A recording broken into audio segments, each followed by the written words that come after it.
Assalamualaikum warahmatullahi wabarakatuh. Saya Sinta Tria Andini, mahasiswa semester 2 Universitas Muhammadiyah Gorontalo, Fakultas Keguruan dan Ilmu Pendidikan, Program Studi Pendidikan Guru Sekolah Dasar. Dalam video kali ini saya akan menjelaskan pengertian ekosistem dan proses terjadinya ekosistem, serta contoh ekosistem alami dan buatan. Ekosistem merupakan suatu sistem ekologi yang terbentuk oleh hubungan timbal balik tak terpisahkan antara makhluk hidup dengan lingkungannya. Menurut A.G. Tansley tahun 1935, ekosistem sebagai suatu unit ekologi di mana di dalamnya terdapat struktur dan fungsi.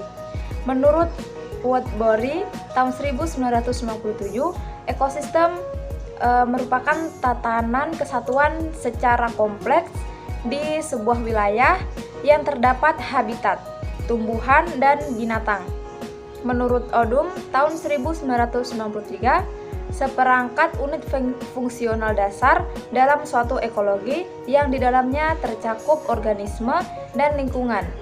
Di dalam ekosistem tidak hanya meliputi komunitas organisme atau faktor biotik saja, tetapi juga ada faktor abiotik, misalnya cahaya matahari, batuan, tanah, udara, dan air. Setiap organisme hidup atau biotik di lingkungan selalu berinteraksi dengan faktor-faktor fisika dan kimia yang biasa disebut faktor abiotik. Faktor biotik dengan abiotik saling mempengaruhi atau saling mengadakan pertukaran material yang merupakan suatu sistem yang demikian disebut ekosistem. Jadi komunitas dengan lingkungan fisiknya membentuk sebuah ekosistem. Itulah proses terjadinya ekosistem. Kemudian yang berikutnya yaitu adalah contoh ekosistem alami dan buatan. Ekosistem buatan adalah ekosistem yang mendapat campur tangan manusia untuk memenuhi kebutuhannya. Ekosistem buatan juga bisa disebut sebagai ekosistem artifisial.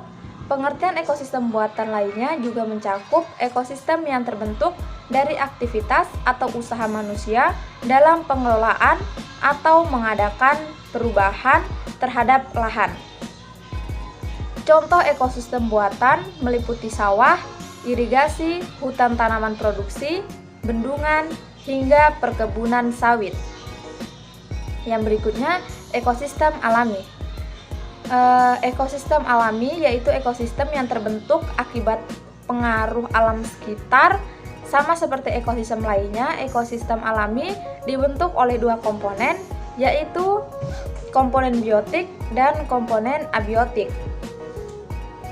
Komponen biotik adalah seluruh makhluk hidup yang ada di suatu ekosistem, sedangkan komponen abiotik adalah benda mati yang turut berperan dalam suatu ekosistem. Ekosistem alami terbagi menjadi dua, yakni ekosistem darat dan ekosistem perairan. Yang berikutnya yaitu jenis ekosistem alami. Yang pertama, ekosistem darat. Ada ekosistem hutan. Ekosistem hutan memiliki beberapa jenis, di antaranya adalah taiga dan hutan hujan tropis. Ciri utama ekosistem taiga adalah hutan pinus, sedangkan karakteristik ekosistem hutan hujan tropis adalah memiliki iklim yang baik bagi berbagai jenis tumbuhan karena hujan yang turun di setiap hari. Kemudian yang kedua ada ekosistem padang rumput. Ekosistem ini tentunya didominasi oleh vegetasi rumputan. Yang ketiga, ekosistem gurun.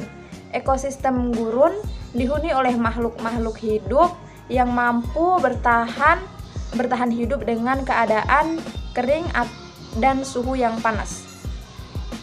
Kemudian ekosistem perairan. Ada ekosistem air tawar.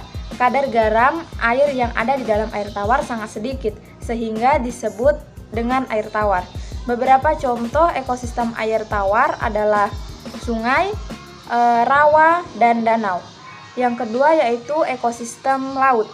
Berbeda dengan ekosistem air tawar, ekosistem laut memiliki air dengan kandungan garam yang sangat tinggi dan bisa melebihi 4%.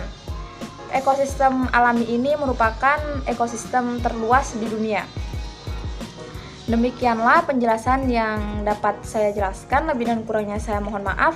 Wassalamualaikum warahmatullahi wabarakatuh.